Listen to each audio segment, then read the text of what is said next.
What is classical liberalism? It's a set of ideas that places the freedom of the individual as its central feature. Classical liberals disagree about many things, but they agree, I think, on 10 core principles. Number one is that liberty is the primary political value. We all have lots of different values. We care about our family, our church. But when it comes to deciding what to do politically, what should the government do, classical liberals have one clear standard. Does this increase or does it reduce the freedom of the individual? The government should only act to prevent harm to others. Second principle, individualism. That the individual is more important than the collective. We should not sacrifice the interests of individuals for what some people argue is the common good. This was the central feature of communism and fascism. The individuals didn't matter. Every individual matters. Every individual is worthy of respect. Third principle, skepticism about power. Power is the ability to get other people to do what you want that otherwise they would not do. Government, for example, often claims we're forcing you to do X because it's in your own interest to do so. Whereas very often, when people with power do that, it's really because it's good for themselves. Classical liberals believe that the individual is the best judge of their own interests. We can try and recommend things, but in the end, the individual is the best judge of their own interests. Other people should not force them to do things that they do not want to do. Fourth, the rule of law. This is the idea that there's some higher principles by which we should examine what government does, laws that are passed, government actions. Just like the US Supreme Court will sometimes strike down pieces of legislation that Congress has passed and the President has signed because it goes against certain principles embodied in the US Constitution. Classical liberals believe that certain principles of the rule of law should be applied to what every government does anywhere in the world. A classic example is equality before the law. People should be treated the same regardless of their race or gender or sexual orientation. That's why classical liberals have always objected to the idea that there should be laws that treat, say, blacks and whites differently. 5. Civil society. Civil society are those voluntary organisations that exist between the individual and the state. Classical liberals believe that most social problems can be more effectively dealt with through these voluntary organisations like the family, like the church, like charitable organisations, because they have the knowledge about the individuals in which they're dealing with.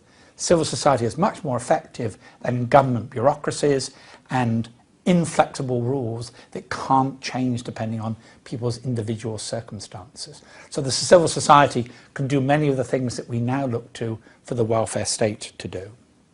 6. Spontaneous order.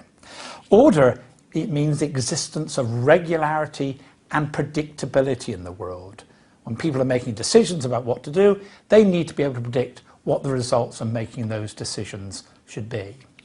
Many people seem to assume that order requires some institution, some body to manipulate and organise things. Classical liberals don't believe that. They believe that order can arise spontaneously. People, through their voluntary interaction, create the rules by which people can live by. Classic example is that of language. Nobody invented the English language. It arose in terms of people communicating with each other, and yet certain rules have applied through that process. We don't need people to plan our lives. 7. Free markets. That economic exchange should be left to voluntary activity between individuals. Government should not tell people where to work, how to save, what to build, what to produce. This should be led to voluntary interaction by people. You need private property to be able to do that, and you need to ensure that when there is disputes, they can be peacefully resolved. But history shows us is that leaving things to free markets rather than government planning or organisation increases prosperity, reduces poverty, increases jobs. provides goods that people want to buy. 8. Toleration. Toleration is the belief that one should not interfere with things of which one disapproves. Toleration does not mean that you allow people to do things because you agree with it, because you think it's a good thing. It's a question of having certain moral principles. I think this action is wrong, but I will not try and force my opinions, for example, through government, to stop the things that I disapprove of. A classic case of that for classical liberals is free speech. People should be allowed to say things of which we strongly disapprove. We're tolerating things even though we dislike and disapprove it. 9. Peace. Peace is a state where we can go about our business without violence or war. That's best achieved, according to classical liberals, is not by interfering in other countries. In other words, they favour a non-interventionist foreign policy. Their view in terms of our interaction with other nations, it should be based on what's commonly called the 4 freedoms. There should be free movement of capital and labour, people, goods and services. And I would add something as well, the free movement of ideas. If we have a world in which this free movement is embraced, then I think we'll have a world, and classical liberals believe, we would have a world based on peace. And finally, limited government.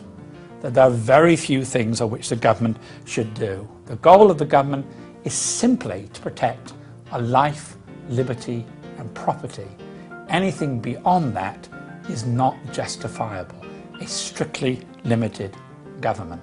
So these are the 10 principles of classical liberalism.